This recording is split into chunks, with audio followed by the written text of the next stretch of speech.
might have gone a little bit sour. We might drop this table in a moment and try and find another one. If I'm doing my job really well and I'm finding lots and lots of good games that like basically closely resemble kitchen table games, very low stakes casino games, pub games, that type of thing, then we can get away, or not get away. The optimal strategy is to play as you would play in a live game or play in a kitchen table game with your friends and what have you, which is see flops, look to make strong hands, and then value bet the crap out of people. That's going to be the override, that the main philosophy that we're going to be trying to adhere to. When Don't Tell Mum check calls here, Don't Tell Mum's, without giving too much away about what I think about the regulars, Don't Tell Mum's a regular, plays absolutely gazillions of tables, does fantastically well in rake races. Not too sure exactly how good he is, but he's pretty sticky, so once he calls, I'm pretty sure that R8 probably won't be good, but at least we have a little bit of showdown value. We fought the world here against Ron. We're just going to stick all the money in and expect to lose against Don't Tell Mum. We didn't. We had the one draw that they could have. We're in fantastic shape here on table 4, and that's kind of what's been happening all night, you know. Crazy things, people making crazy bad calls, and sometimes getting there, sometimes not getting there. We're approaching a 500 big blind stack on the table, which is always pretty cool. And again, it seems like the stories continue on table 1, where as in we're just kind of never ever having a hand that we can be comfortable with. But you know, it is what it is. We have to be sure that when we're playing in really good games and just not making hands and constantly feel like we're getting like pushed around and for, damn, that's a shame. Christie going is a big shame, but never mind. We have to be sure that we don't allow ourselves to become tilted and start playing badly, because it's literally when you're in tables like these, it's quite simply just a matter of just sitting, being disciplined, being patient, just waiting for your spots, and then just value betting and value betting and value betting. There's no bluffing people like Christie or Kelty. There's not that much bluffing Don't Tell Mum, to be honest with you. So bluffing isn't a big part of my strategy at all when I play on Sky, because typically I'm game selecting very well, and I'm just going to be looking to make hands and value bet. I'm going to value bet one more time here on the table 4. I'm not going to bet the river because I think it's getting a little bit too thin. But of course, if somebody can turn up with the King 3, I think Ronnie's going to have to change to. I'm going to change to the light blue tag because it looks like his action, doesn't he? It looks like his action.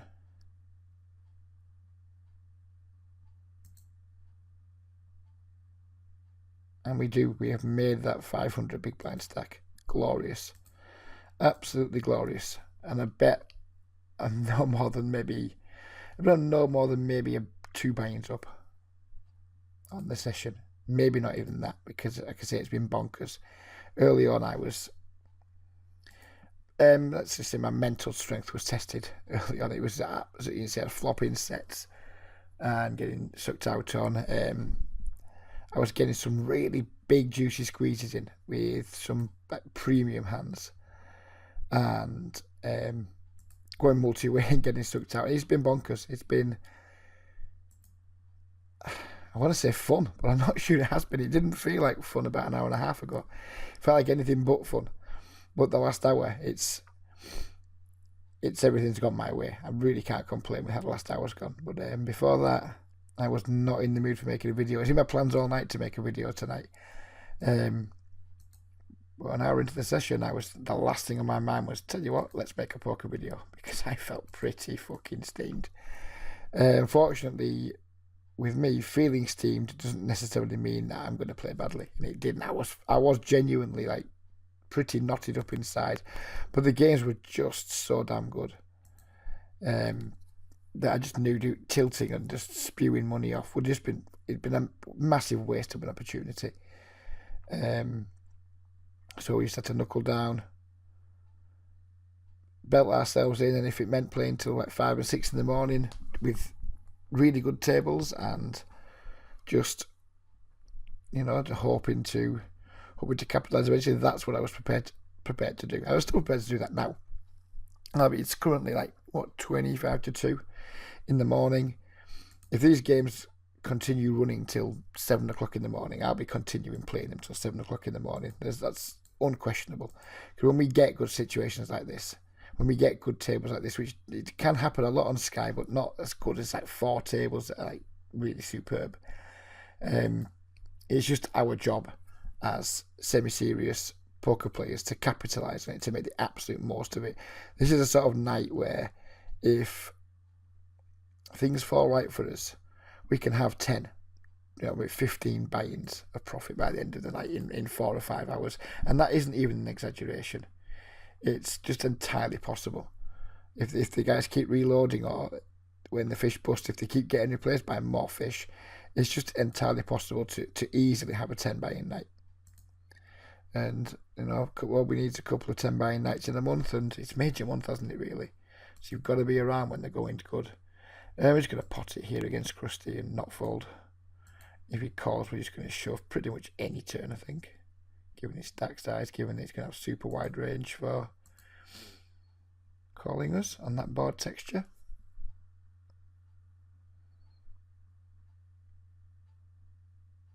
I'm not sure about table 3 now. 07951, he didn't have a full stack earlier. So I'm going to presume he's not a good player, not a good regular. But Kabir, I don't know much about Kabir. We flopped a set. Noodles was needling me massively earlier too. It'd be nice to win a stack from him.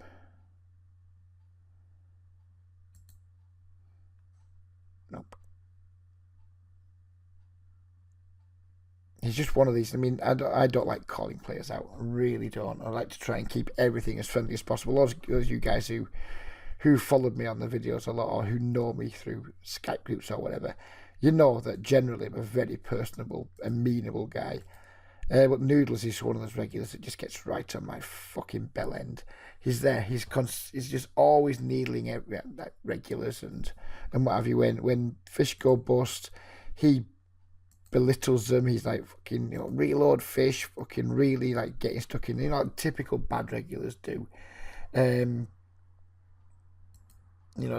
begging the fish to reload, challenging fish to heads up matches, just telling flat out lies about how good he is and what he does, where he plays. He's just a really, really irritating person. And I try not to let them get under my skin, but when I see people calling fish out, and it's like, wow, what the fuck are you doing? You consider yourself to be a regular. You consider yourself to be who knows what, winning player, semi-professional, call it whatever the fuck you will. And then you treat your customers like absolute dirt. You're a fucking absolute knob hound.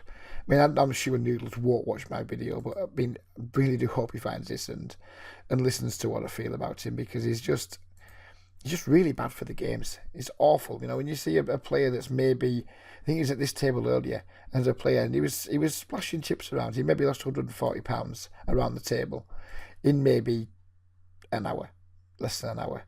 And he was just constantly fucking ragging on him.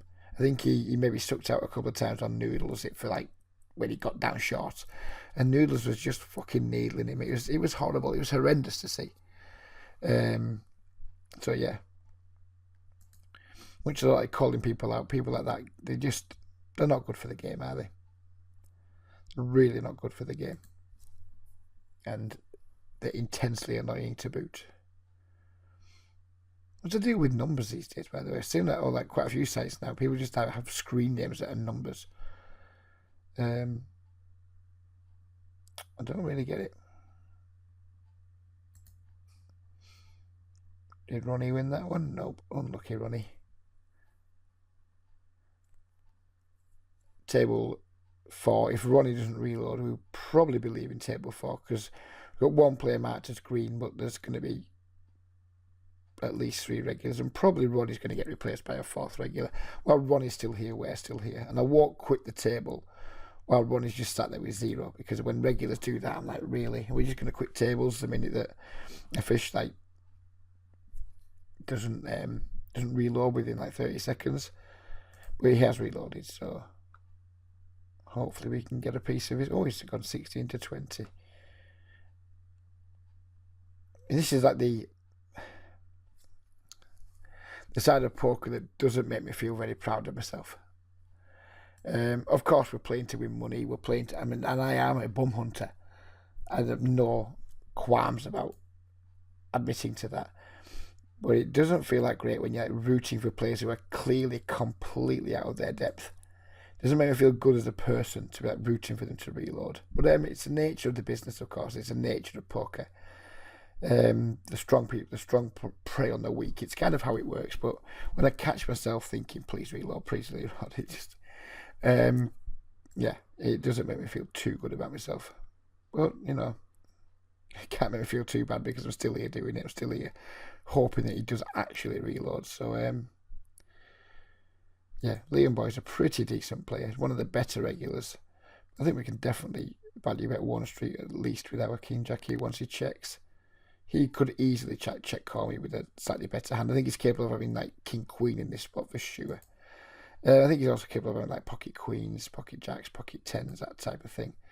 I'm going to value it really, really small against him and just like kind of force him to call with his underpairs.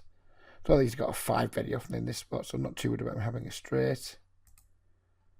If you get raised, I'm probably just going to fold because I don't think Liam's the sort of player who's going to turn a made hand into a bluff here. I'm just going to jam here against bump on table 1, sorry. Reasonable. Oh shit, I didn't realise noodles are still in the pot. Never mind. Pay attention, Reg. Pay attention, sir. But we managed to get bumping anyway, so good stuff. And the super wide, almost amusing calling ranges continue. If any of you guys who are in the UK sometimes think, what is Reg on about? He's always talking about Sky. This isn't typical of Sky, but this is what can happen when you're on Sky. I mean, we're just playing 20 and L here, and it's, like I said earlier, it's entirely possible that you can just, make £200 in a night. All you need to do is just play well and avoid running badly, and that's going to be a good enough recipe to get the job done. And it's why I love Sky. It's very irritating when Sky do all these fucking awful rake races. So which means that through the week, you've got to go and play poker somewhere else because the games aren't that much better than anywhere else. But over the weekend, Sky is absolutely 100% the place to be, which is why I scatter my bankroll around. Through the daytime, I like to play on PokerStars mostly because of the traffic situation. Through the week in the evenings, I'm usually a 888 man, and then on weekends, I'm usually a Sky man.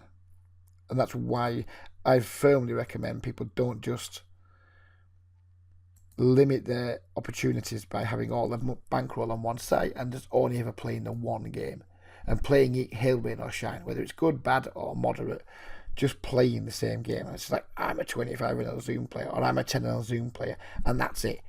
It really does. It limits your potential for finding good games. It limits your potential for being able to build up a roll quite quickly. And it's people who don't even consider game selecting, they're not really approaching poker, in my opinion, in the right way. They're really not, especially like micro stakes players who don't have the time to study and become incredibly good at poker. If you don't have the time to study and be incredibly good at poker, but still want to play poker, it makes absolute sense that you find softer games to compete in. It makes absolute sense. Continue to play in tough games because you think that's what you need to do to improve when you don't really have absolutely hours and hours and hours and end to work on your game to get to the required level to beat those games. I think it's a false narrative running through poker that you've got to play in tough games to improve as a player and to be good at poker and to be able to make money at it long term. And I just think that's nonsense. It really is nonsense. I mean, most of my work is aimed very much at recreational players, and it breaks my heart when I see them repeating that narrative to me. I'll play on PokerStars because I need to learn to beat like 25 vanilla on PokerStars if I ever want to be good at poker. And it's just it's a false narrative. It really is a false narrative, and I would urge and encourage a lot of you guys to just consider that what is it I actually want from poker, and if what you want from poker is essentially a fun hobby that you can monetize, then you don't need to be on the toughest sites, that's for sure. If you want it to be something else, something more than just that, then yeah, maybe you need to stick around. But then again, if you are that guy, then my videos are never going to be for you. Literally never. So we've got a flush draw here, we've got a good shot. The good shot's as good as to the nuts because it's super unlikely anyone's in here with the 6-3. So Liam Boy bombs here. He always has something really good. But because Buckup's in the pot, and because we've got 12 what I consider to be really clean outs, we're going to call here. Hope Buckup comes along and gives us a better price than our money. I don't think the ace is any good. If Liam bets, the ace isn't good here. I'm hoping Liam checks, and I'm hoping we're stuck out with that race. I didn't even consider my ace to be an out. Well, hopefully we just stuck out. And we have. It's a bit unlucky for Liam there, because I hit the out that I wasn't even counting. I was just counting my gut shots and my flush outs. I mean, obviously, when you think about an ace, it's probably an out, but when Liam bombs that turn, he's usually going to have a very strong hand. I think the bottom of his range is usually going to be an overpair. Let's see if we can't see what he had. Because Liam's a player that I respect. What did Liam have that hand? Wow, he just had the 7-9. What was the 7-9? I don't know. I don't like Liam's turn bet. I've misread Liam. I really don't like Liam's turn bet there. I think it's too thin with like top pair, moderate kicker. When he's been called in 2 spots. But even though Say's a good player, it doesn't mean to say he's like he never makes mistakes or he never slightly overplays things. I'm a bit disappointed he had that though, because it meant my implied odds just weren't there. I presume Liam had at least an overpair there. But we'll take it. We misread the situation, but we got there anyway and we won. So happy days for us. Right, Ronnie? I don't really want to get pocket nines in pre-flop against him, and I think by 3-betting him I might force myself into that situation. But I think we could get 9s in very profitably pre-flop against Ronnie or D. But I don't think we need to. That's the thing. Wow, Don't Tell Pummels put an enormous squeeze in here. I'm just going to let it go. And I don't blame Don't Tell Mum for squeezing to that size, because we just know Ronnie's going to call. So I have absolutely no issue with Don't Tell Mum sizing there. Ace King. Wow.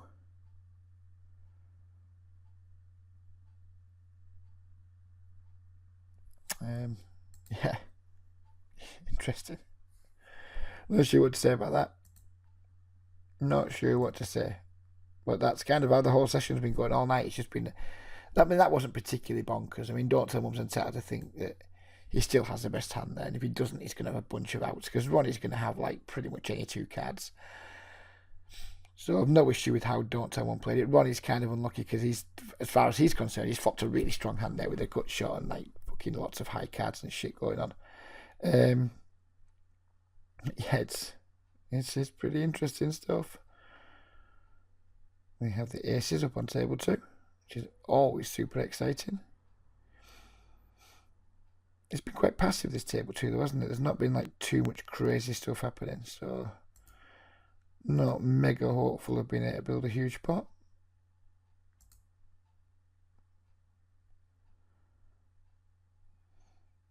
But you never know.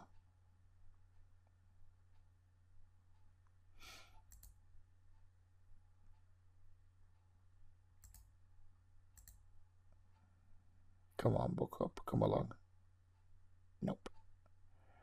Buck-up does not want to play.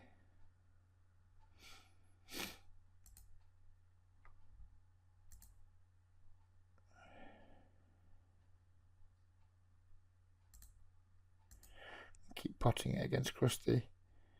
If somehow he has to beat, then he's going to win another £8.94 from me.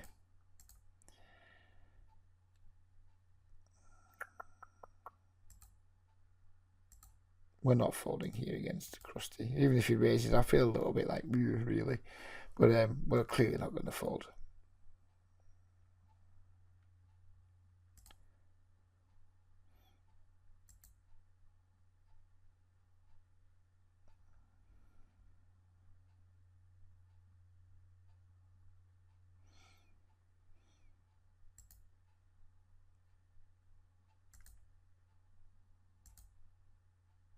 Second pair. I'm going to start by betting if Liam checks, which he does.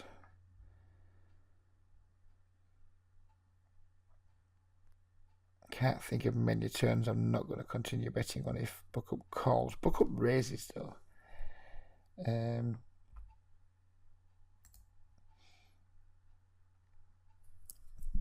going to let it go, I think. Second pair with some backdoors. It's a table that we just commented on that's being passive. When I get raised with second pair from someone who's like very likely to just want to call a lot and is going to be like predisposed to calling most of the time. When I get raised by those types of players, I'm not happy to fold, but I'm comfortable folding. I really want to bet here on table 3. But I'm far from convinced it's a good bet. I mean, it's checked through twice, so I mean, I'm just worried that someone's like just trailing, especially Krusty, might just be trailing like a really weak ace round and just not betting it but never folding it. But when he checks through twice and we pick up the gut shot, I think betting's going to be fine, even in like a heavily multi-way pot. I'm not sure what happened there with that King Queen. Does that ever happen to you guys where you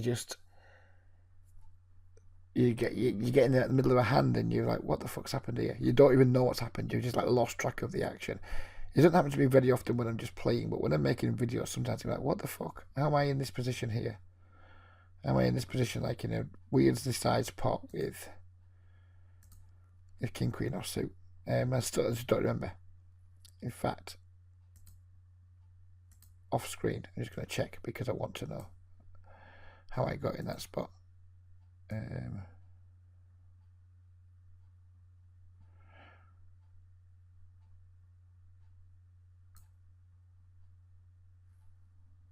appears like I may have 3-bet pre-flop.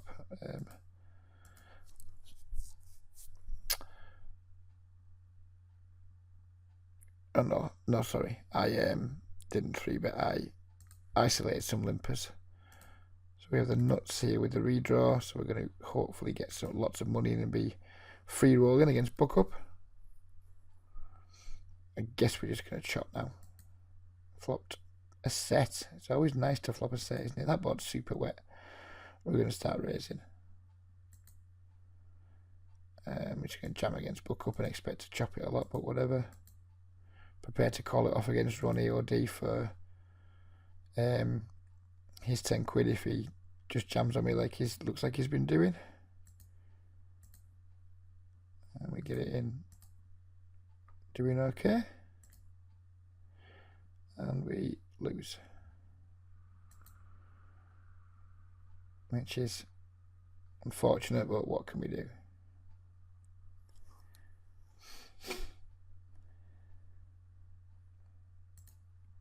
I don't even mind, you know.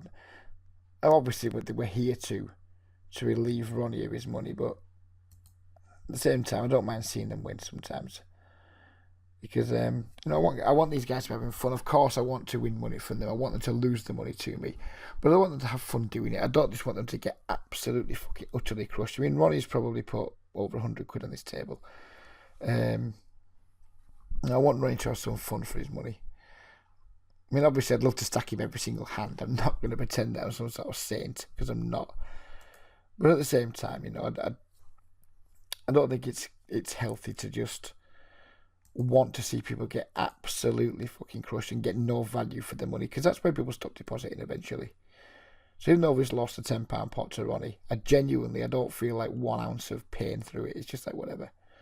long term, we're going to make lots of money from people like Ronnie. So, when he sucks out now and again and takes some back, then good for him. Genuinely good for him.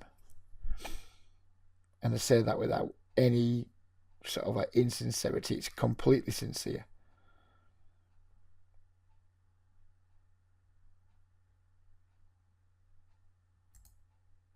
Could have raised there against Krusty, but it would leave us with some very dubious stack to pot ratios with just queen high, which most of the time, which wouldn't please me. So we'll just try and make a hand first.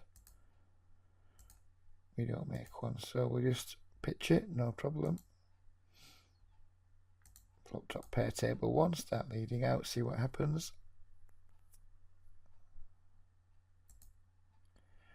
And they both fold, that's what happens.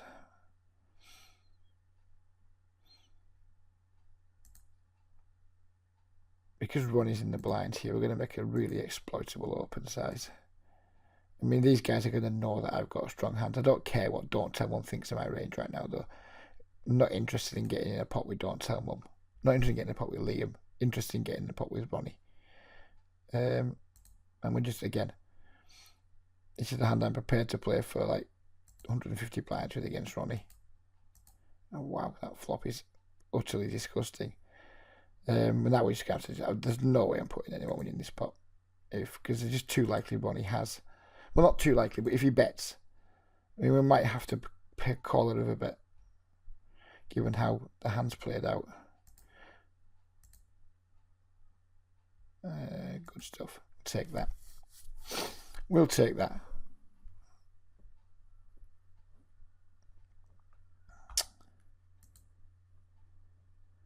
I kind of just wanted to get it in pre versus Ronnie there. Didn't really want to get called. I should have put more thought into my sizing, really. I rushed the hand. I was just excited. I really got quite excited. And yeah.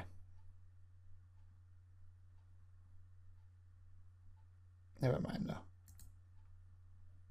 I wonder what his tolerance is for just like calling pre-flop shoves when he's 150 blind deeps. Because he got the king 8 off him, but he only had like 50 blinds there. I wonder if his ranges change for how deep he is. So I wonder if he just doesn't give a fuck and he's just like, nope, not folding. I don't give a fuck how deep we are. Don't give a shit how crap my hand is. I'm just not folding.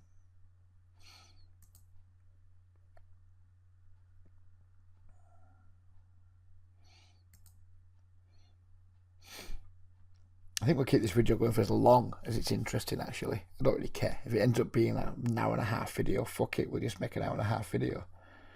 Who gives a shit? I know people complain saying, oh, we don't like videos at more than half an hour. What the fuck? Stop watching after half an hour. Watch it in piecemeal if you must.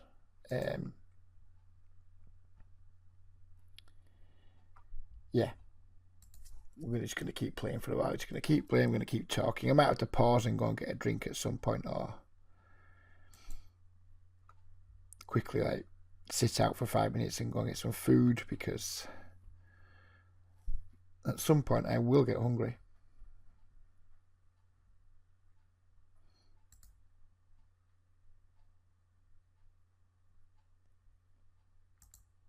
Right, so table 3's gone very sour now. Table 2, sorry, so we're definitely going to be leaving that table.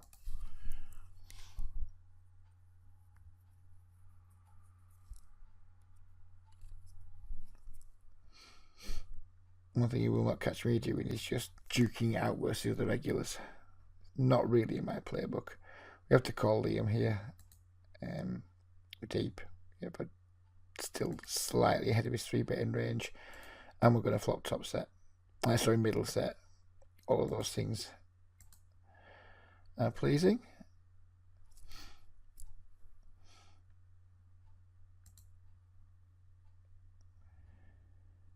And we get no action, but never mind.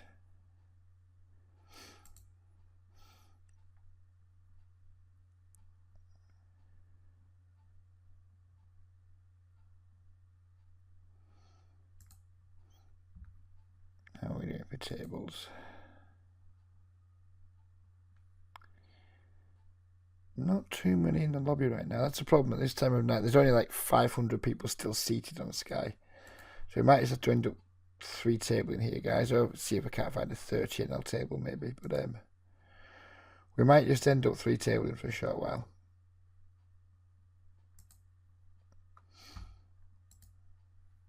Let's have a look, see. That's a table that I just left. Middle witch. Not too convinced by that one. There's literally not. Is there even any 13L games going tonight?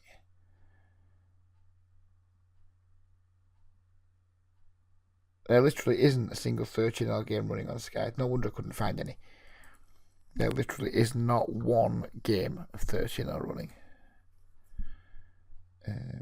How many 20L games are still running now? 1, 2. That's 1, 2, 3, 4, 5, 6, 7, 8, 9. So maybe we get on some wait lists. That looks like a reasonable table. Definitely have to squeeze here on table 4, table 3, call it what you will. I want to play this pot heads up against Ronnie where possible.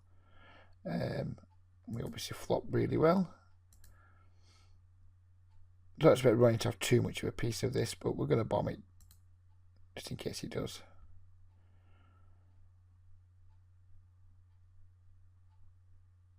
I'm just going to shove turn just in case he has the ace. He just has the 10. Go Ronnie. Go Ronnie. I don't really know what to say other than love Sky, I guess.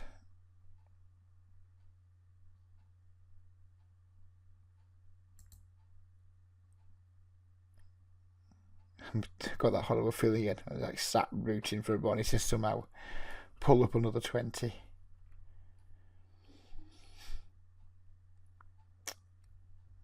Doesn't feel nice. He's pulled it up. So I'm saying it doesn't feel nice, but the minute he pulls it up, a little smile comes on my face. So I guess I can't feel too bad about it, can I?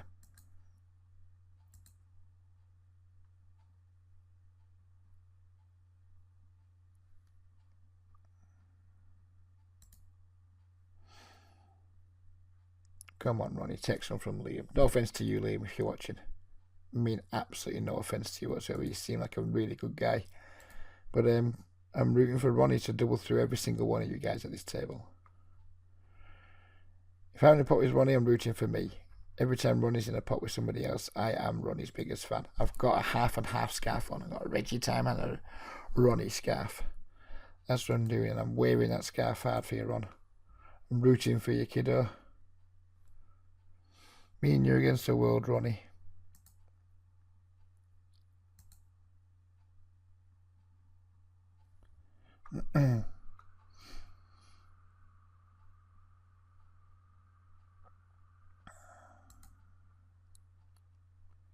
This door, I don't have him tagged. I'm going to search him in the lobby because how many H's has he got in his name? Tons of them. Because I suspect he might be a regular. And put a few fucking H's in there. And we'll find him, won't we? I'm not familiar with him.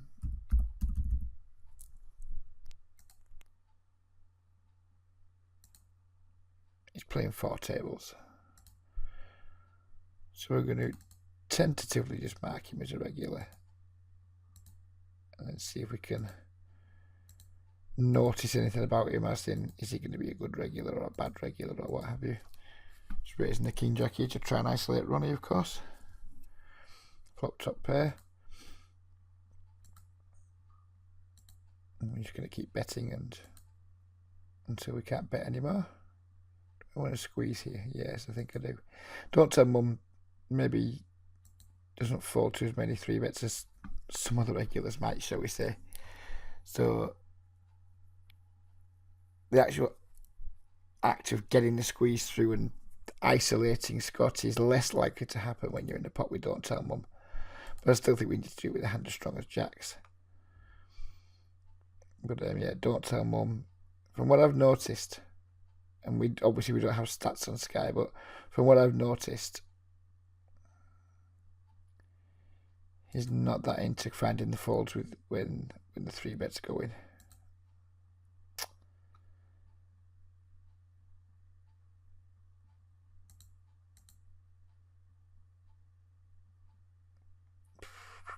I'm gonna muck the ace-10. Give Liam's under the gun 4x range some respect. He does 4x a lot though, so it's not unusual to see him do that.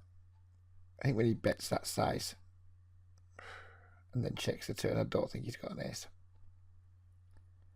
I don't think he's going to get that tricky against someone who's likely to be bad. No, he just check fold to turn.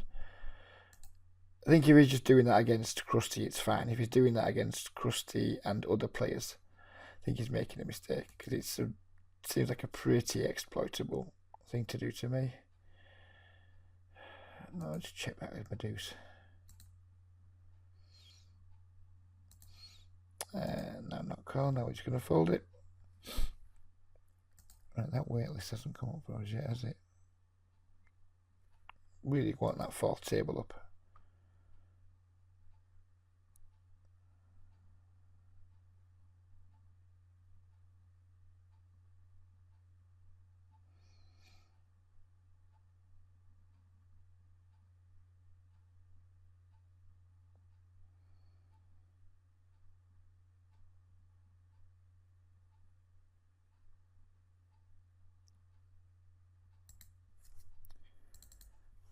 Friday's green. He's not playing a full stack. It's usually a good indication that somebody isn't a particularly gifted player if they're not auto reloading. Sadly, Ron is just continuing on his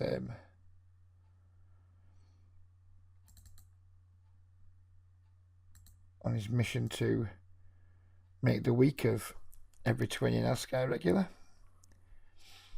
Same way as from, I was going to root for his football team tomorrow, but Belfast, I don't know any football teams in Belfast, so sorry, Ronnie, I won't be rooting for your team.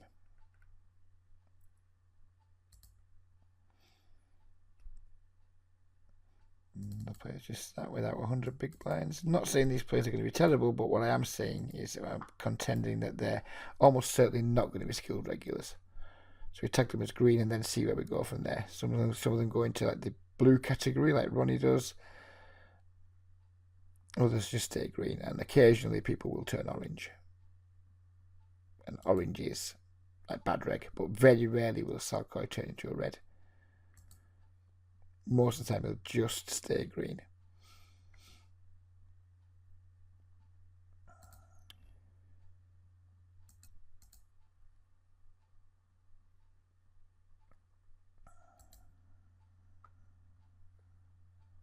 Keep scanning that lobby. I know the table's open up. Awkward. Don't tell Mum Lex Luthor, Liam. Nope. 4 regulars. We won't be joining that table.